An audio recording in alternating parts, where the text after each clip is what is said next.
What's up, everybody? Couch Mills here, coming at you with a brand new Valorant video. And in this video, we gotta talk about a lot of crazy things. We have a new agent code name. We have buffs to Phoenix and YORU on the PBE. We have changes to KO. There's just so much we gotta cover and talk about, and you're not gonna wanna miss it. But the GameLeap website's the absolute best way to roll and smoke this episode with tips, tricks, guides, advanced videos you won't find anywhere else, and so much more. We have helped many climb to Immortal and even Radiant, so do yourself a favor and go check it out right now down below.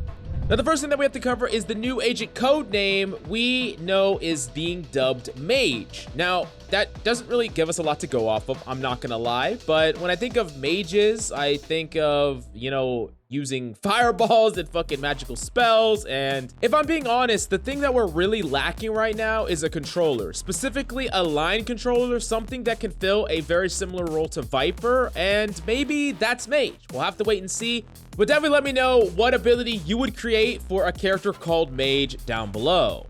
Now, moving on to some more exciting information, we have Phoenix buffs being tested on the public beta entry. First off, with Curveball, the max duration of the flash extended from 1.1 seconds to 1.5 seconds. The flash windup has decreased from 0.7 seconds to 0.5 seconds. Now, this is gonna make the flash pop faster than it did before, and it's gonna last longer if it does hit an enemy. Now, moving on to Blaze Wall, if he stops spending the wall early, he will pull out his gun faster, which is going to make it so he doesn't get caught out with Blaze Wall as much. Now, last up, we gotta talk about Run It Back. He will now spawn back with the amount of shield he originally started with, no matter what. Now, it's very interesting because there was speculation that Phoenix would actually get reworks. They talked about potentially reworking the character or just upping his power level with his existing kit, and they decided on the latter. This is all just number bumping across the board, making the character just the same character, but stronger than he was. But realistically, I'm not entirely sure this is enough. It's gonna depend on how good these flashes are, but I can't imagine they're better than some of the existing options, and Phoenix is still going to be lagging quite behind a lot of the duelists with only these changes. I simply don't think they're enough. Now, Phoenix is not going to be as troll of a pick anymore. He's going to be a lot more powerful, and while I don't see him seeing a lot of pro play, in ranked play, he could be a legitimate good pick, but we're gonna have to get our hands on him in the future. I don't know exactly how I feel about this. I would prefer they went with something more radical like they did with Yoru's rework, but I understand that they wanted to keep the character identity, and many of you Phoenix players have simply been demanding the character to be stronger. You didn't want like a completely different character just for Phoenix to be good enough to be played. I want to hear what you think about it. How do you feel? How do you feel about the changes? Are they enough? Do you want more? Do you want reworks? Just let me know down below.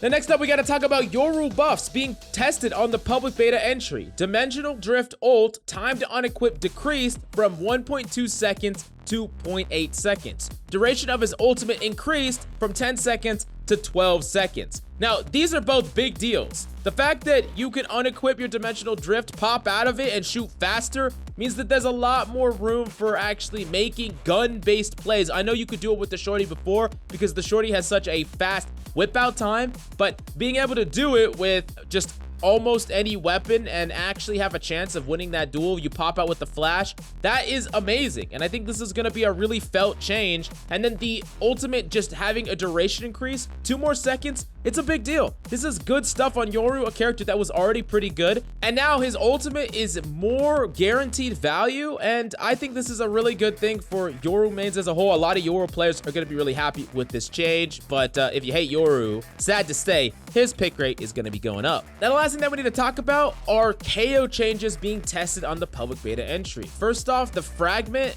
removed the LOS requirement to deal damage, so the enemy doesn't have to be in line of sight of it, but the range of the zone got decreased from 10 meters to 8 meters. So it's not necessarily like a nerf, and it's not really a buff either. It's kind of like a change. It's gonna have to be like a felt change.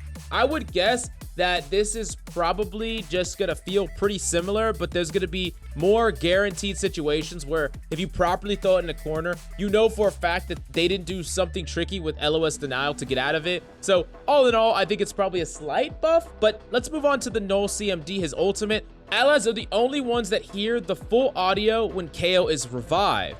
Enemies will hear a short audio cue. Now, this might seem pretty small, but it's actually really, really important because oftentimes enemies are going to swing off of the res sound, and it's going to be a lot harder for enemies to distinguish like a fake res from a real legitimate sticking res, and it's gonna make it so KO's gonna get res more often. It's gonna be less risky to res KO, and all in all, it's a slight buff, which I think that KO didn't really need any buffs at all, but it's probably fine. Maybe I'm just a little biased as a wannabe KO main.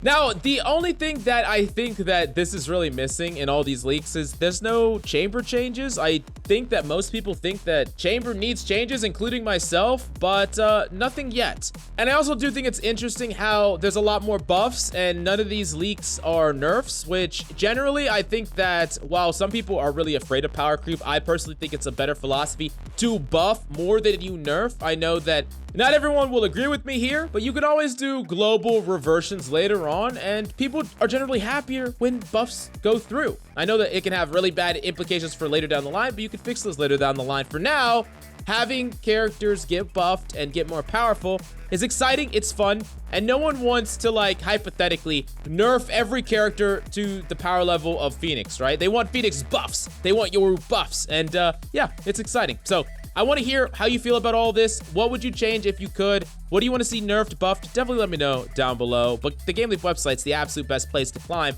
We've had thousands of success stories, and you can be one of them if you want to climb to Diamond, Ascendant, Radiant, or even Immortal. I guess I did that backwards. Do yourself a favor and go check it out right now down below.